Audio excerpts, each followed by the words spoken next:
Everyone feared the billionaire until an intern who didn't know him tore his idea apart. Hello everyone. Before we begin today's story, I have a small favor to ask. Please hit subscribe and turn on the notification bell so you never miss our channel's new videos. It is quick, it is free, and it is the best way to support us in bringing you more dramatic stories like this one. Your support truly means the world to us. And one more thing. Thank you very much. Now, let us return to our main character. The boardroom smells like polished wood and expensive coffee.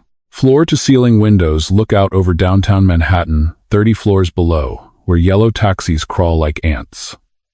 Inside this room, time feels frozen.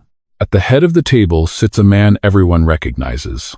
The billionaire founder, the man whose name is printed on the building, the stock ticker, and the careers of everyone in this room. No one says his name out loud. They do not need to. Executives sit straight-backed, hands folded. Consultants nod before he finishes a sentence. Each slide appears, each idea lands, and the room responds with the same quiet ritual. Agreement. Yes. Brilliant. That makes perfect sense. Fear is not loud. Fear is polite. At the far end of the table, almost hidden behind a laptop that is older than everyone else's, sits the intern. Her name is Claire, 23 years old, first week on the job. She borrowed her blazer from her cousin. The sleeves are slightly too long. Her notebook is filled with handwritten notes because she cannot afford a new tablet yet. She was told this was a brainstorming session. She was told to listen, to learn, and to stay quiet. No one told her who he really was. The presentation reaches its final slide. A bold expansion plan, aggressive cuts, big numbers, clean charts. The billionaire leans back in his chair, confident. He has seen this look before, the look that says no one will challenge him. Any thoughts? He asks, casually. Silence. Eyes drop to the table. Pens stop moving. This is the moment where careers are protected by saying nothing. Claire looks around, confused. She raises her hand. The room stiffens. A few heads turn. Someone subtly shakes their head at her. Just once, a silent warning. She does not notice. She clears her throat. I think this is going to fail. The air leaves the room. Claire continues, unaware of the invisible line she has just crossed. It looks impressive, but it ignores how real customers actually behave. You are cutting support to save money, but that is where loyalty is built. You will lose people long before you see growth. A pause. She flips a page in her notebook, and the timeline is unrealistic. 12 months is not enough.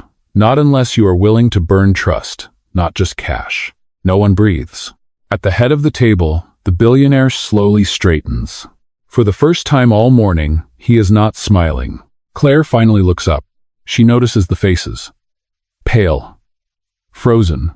She notices the way no one meets her eyes. And then, quietly, she realizes something is wrong. The man at the head of the table studies her, not with anger, but with something far more dangerous. Interest. For the first time in years, someone in this room did not know who he was, and told the truth anyway. The silence after her words does not break right away. It stretches. Claire feels it first in her shoulders, the slow tightening, the instinctive sense that she has stepped somewhere she was not meant to be. Around the table, no one moves. No one rescues her with a laugh or a follow-up comment.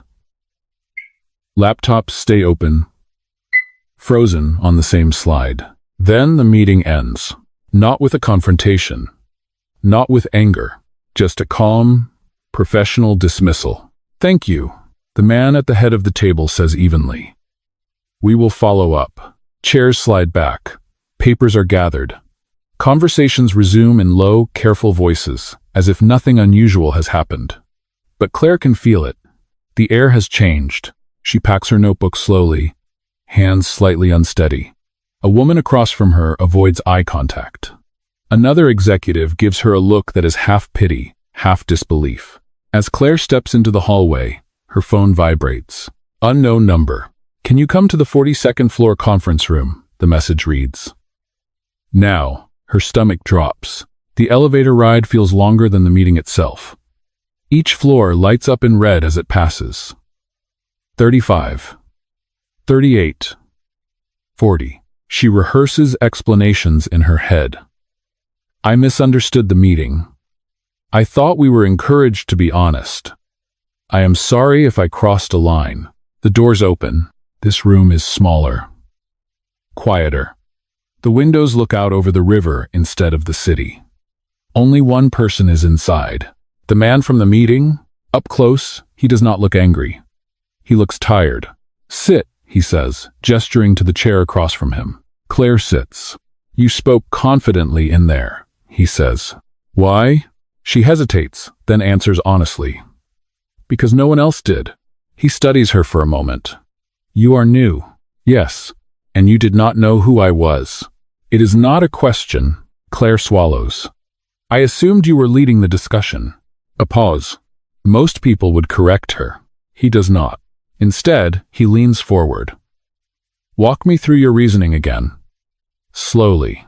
Relief and fear collide in her chest. She opens her notebook. She talks about customers, about trust, about long-term damage that does not appear on slides. She talks about her mother waiting on hold for 40 minutes with a billing department, about neighbors switching brands quietly, not angrily, just gone. He listens, not interrupting, not defending. When she finishes, the room is quiet again. You are not wrong, he says finally. You are just early. She does not know what that means. He stands. Go back to your desk. Someone will follow up. That afternoon, the whispers begin. She challenged him.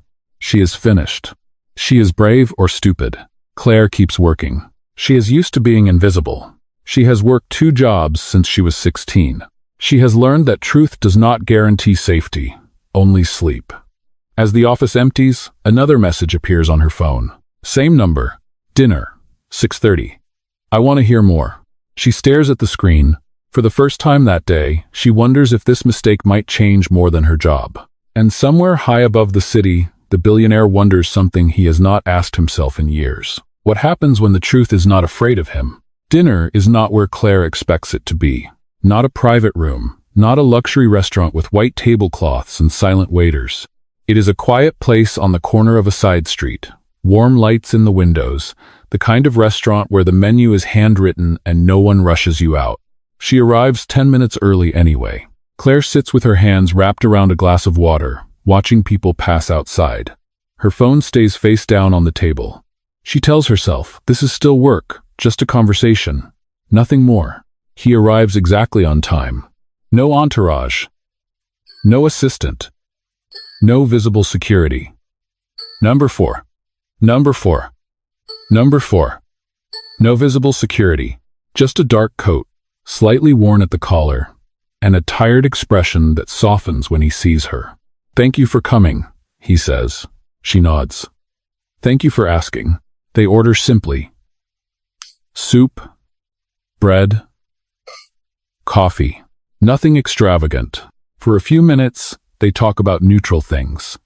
Her internship, the pace of the office, the weather turning colder sooner than expected. It almost feels normal. Then he leans back slightly and says, Tell me about the notebook. Claire glances down at the worn cover beside her plate. He smiles faintly. You write everything by hand. Yes, it forces me to slow down. To the 17, 17, 17, to 300 and He considers that. Most people in my world are in a hurry to sound confident. She does not respond. She has learned that silence is sometimes safer. You did not try to impress anyone in that room, he continues. Why? Claire hesitates, then answers the same way she always does. Because I assumed honesty was the point. Something shifts in his expression. Not offense, not pride, recognition. My name is Daniel, he says, after a moment. She looks up. Claire, I know. To oscillative ride. He does not say his last name. He does not need to. They talk longer this time. About why ideas fail quietly. About how fear disguises itself as loyalty. About how no one notices the first crack until it becomes a collapse. Claire speaks carefully, but she does not soften the truth. At one point she says, when people stop disagreeing with you, they stop helping you. Daniel looks at his coffee for a long time before answering. When people disagree with me, they usually want something. I gulp. She meets his eyes. I do not. That is when he realizes it. She is not strategic. She is not trying to stand out. She is not playing a long game. She simply does not know who he is. Outside, night settles over the city. Inside, something quieter takes shape. When the check comes, he reaches for it instinctively. Claire lets him, not because of power, but because tonight it does not matter. As they stand to leave, he says, "Tomorrow, there is another meeting. Smaller. I want you there." She frowns slightly. "Am I allowed to speak?" A pause. "I expect you to," he says. Claire walks home with her notebook pressed against her chest, unsure whether she has just stepped into opportunity or danger. Daniel walks the opposite direction, unsettled in a way success has never managed to fix. For the first time in years, he is not surrounded by people who fear him, and it feels unfamiliar and necessary. The smaller meeting takes place the next morning. No long table, no audience. Just 6 people in a glass room overlooking the river. Claire arrives early again. She sits near the end, notebook open, pen resting between her fingers. She reminds herself that nothing has changed. She is still an intern, temporary, replaceable. Daniel arrives last. When he enters, the room shifts without anyone acknowledging why. Chairs straighten, voices lower. Claire notices it now, the subtle gravity she missed before. The meeting begins. This time, the discussion moves faster. Less ceremony. Fewer prepared answers. Daniel asks questions instead of making statements. He listens longer than he speaks. At one point, a senior manager presents a revised version of the plan from yesterday. Softer language. Smaller cuts. Still the same core risk. Daniel turns to Claire. "What do you think?" The question lands heavier than it should. Every head turns toward her. Claire feels the weight of it, the unspoken warning in the room. This is not a test. This is exposure. She takes a breath. "I think this is the same idea wearing a quieter suit," she says. "It still assumes people will accept less if you explain it well enough." The room tightens. She keeps going. But people do not leave because they are confused. They leave because they feel ignored. Silence. Daniel nods once. "Thank you." The meeting ends quickly after that. As people file out, Claire stays seated, heart pounding. She can feel the looks on her back now. Not pity this time. Calculation. When she finally stands, a woman she does not recognize stops her near the door. "Be careful," she says softly. "You are being noticed." Claire does not know how to respond. She only nods. The rest of the day passes differently. Her ideas are suddenly included in emails. Her name appears in notes. People ask her questions in the hallway, then glance around to see who is watching. By late afternoon, another message arrives. Same number. "Walk with me," it says. They leave the building together, side by side, blending into the crowd on the sidewalk. The city is loud, indifferent, alive. "You changed the tone in that room," Daniel says after a moment. "I did not mean to," Claire replies. "That is why it worked." They walk in silence for a block. "Do you know what people usually see when they look at me?" he asks. She hesitates. "Power." He nods. "And power makes people careful. Careful people do not tell the truth." They stop at a crosswalk.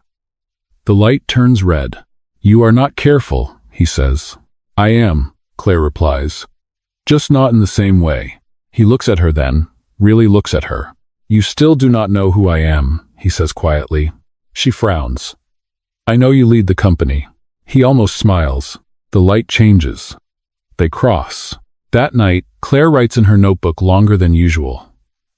She writes about rooms that go quiet, about voices that shake, then steady, about how easy it is to confuse fear with respect.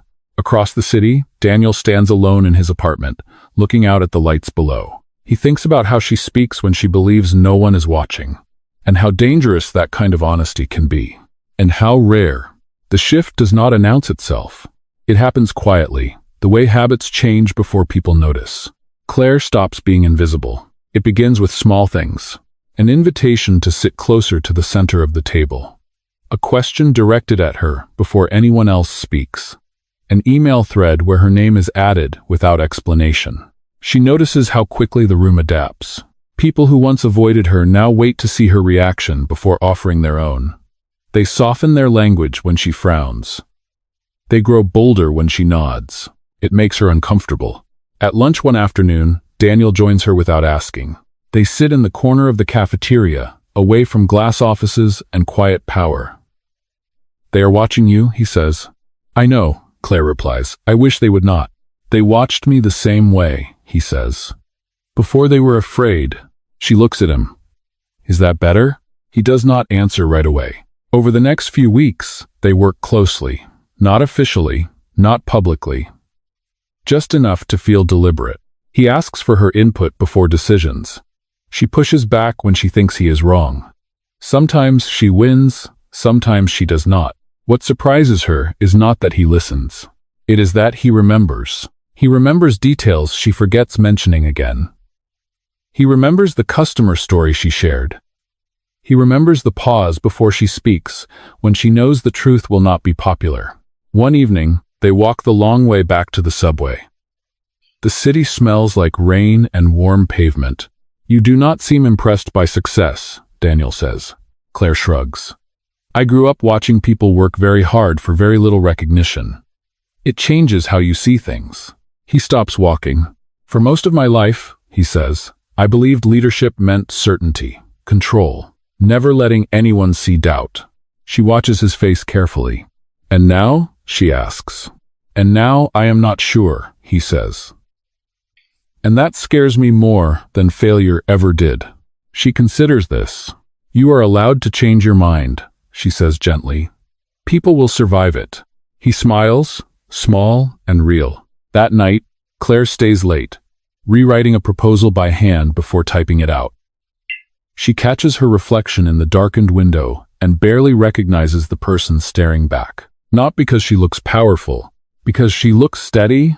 Across the office, conversations stop when Daniel walks past. He notices it more now. How people adjust themselves around him. How words bend. He thinks of Claire, alone at her desk, writing as if no one is watching. For the first time, he understands what real respect might look like. It is not silence. It is friction. At the end of the week, an invitation appears on Claire's calendar. A company-wide event. A formal setting. Speeches. Applause. Daniel's name is listed at the top. She does not think much of it. To her, he is still the man who asks questions on walks and listens without interrupting. She does not know that soon, the room will speak his name out loud. And when it does, everything will change. The event fills the atrium with light and sound. Crystal fixtures glow overhead. A string quartet plays softly near the stage. Employees stand in clusters, dressed better than usual, voices layered with anticipation. This is not just another company gathering. This is a celebration of leadership, growth, and vision. Claire stands near the back, smoothing the borrowed fabric of her dress. She almost did not come. Large rooms make her uneasy. Too many eyes, too much performance. She scans the space, expecting to see Daniel nearby. She does not. The lights dim slightly. Conversations quiet. A woman steps onto the stage and smiles into the microphone. "Thank you all for being here tonight," she says. "We would not be standing where we are without the person who started it all." Dr. Rader. Applause rises instantly, practiced and loud. Claire claps politely, still distracted. "And now," the woman continues, "please welcome our founder, our chief executive, and the man whose name this company carries. Daniel Harper." The room erupts. Claire freezes. The name lands with weight she has never felt before. Not just a name. A title. A history. A hierarchy she never questioned because she never knew it existed. Daniel steps onto the stage. The same man who walked city blocks beside her. The same man who asked her to explain her thinking. The same man who listened without correcting her. He stands taller here. Sharper.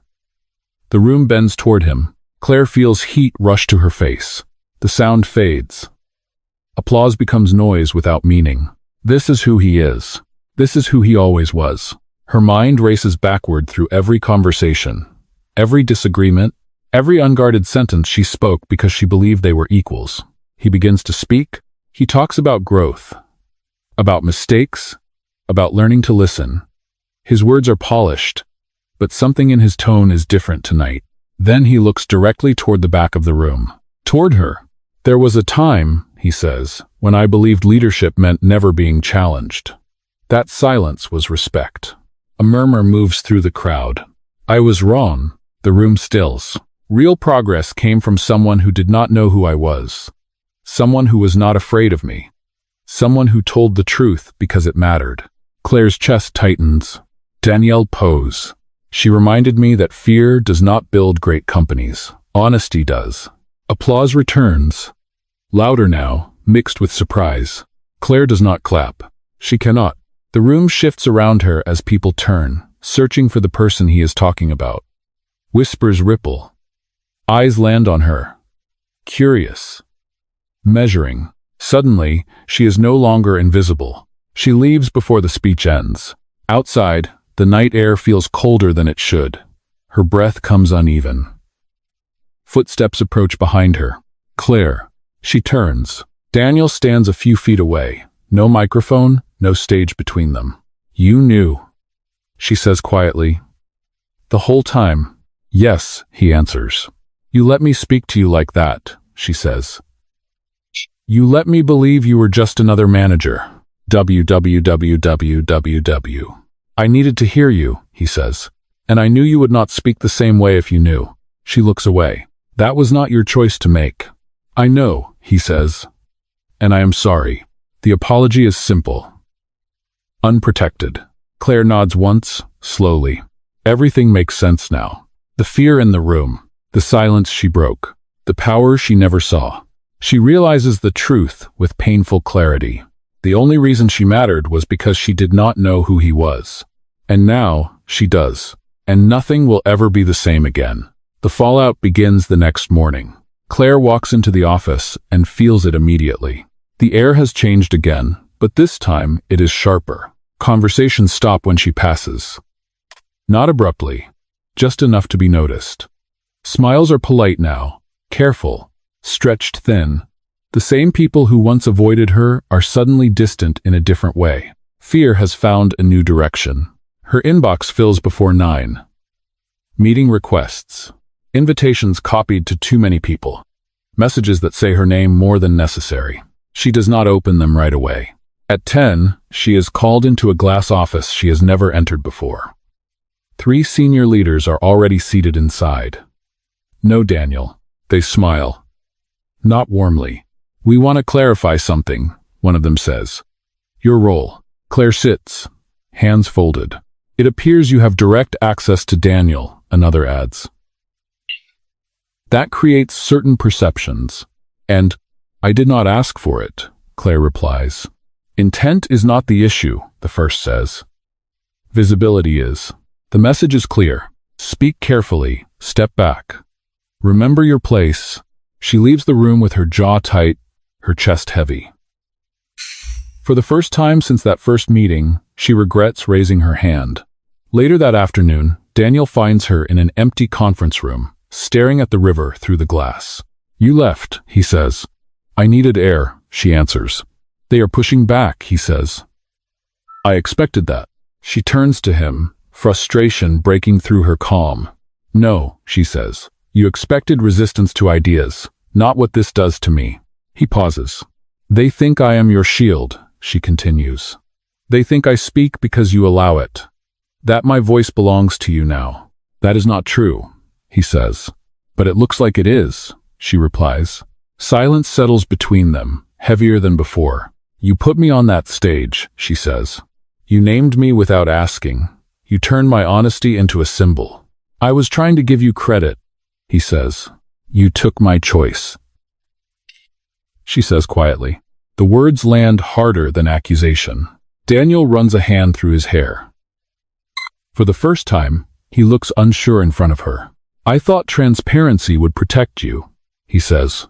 It exposed me, she replies. I did not want power. She closes her notebook, the sound final. I do not know how to exist here now, she says. Everyone knows who you are. And because of that, they think they know who I am. He takes a step closer. She does not move.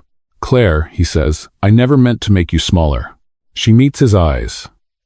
Intent does not undo impact. That night, she does not stay late. She goes home and leaves her notebook closed on the table. Across the city, Daniel sits alone in his office long after the lights shut off, rereading meeting notes he no longer believes in. For years, he thought power was about control. Now he understands something worse. Power changes the meaning of every word spoken near it, and the person he trusted most to speak freely is slipping away. Because of him, Daniel does not fix things with words. He stops speaking in rooms where his voice carries too much weight. He starts acting where silence has done enough damage. The first move happens quietly. An internal memo goes out, signed by him, not his assistants. It announces a full review of the expansion plan. Not revised, not adjusted, reconsidered. The author listed is not Daniel Harper. It is Claire. Her inbox explodes before noon. Some messages are congratulatory. Most are confused. A few are angry. She reads the memo 3 times. Heart racing. He did not ask her first. But this time, he did not speak for her either. In the afternoon, he calls a company-wide meeting. Not a celebration. Not a performance. No stage lighting.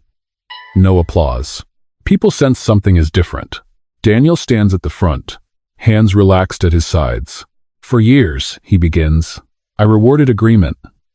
I mistook it for loyalty. The room listens. That ends today. Murmurs ripple. I approved strategies that look strong on paper and weak in practice because no one challenged me early enough. He pauses. That failure is mine. Eyes widen. Pens freeze. I am reopening the proposal because it was flawed. And the critique that exposed those flaws did not come from power. It came from clarity. Dozen members. He gestures toward Claire's empty seat. She chose not to attend. I am accountable, he continues. And so is this leadership team. Retaliation, quiet or public, against anyone who speaks honestly will not be tolerated. The message is unmistakable. That evening, Claire receives one last message. No instructions, no invitation, just an address.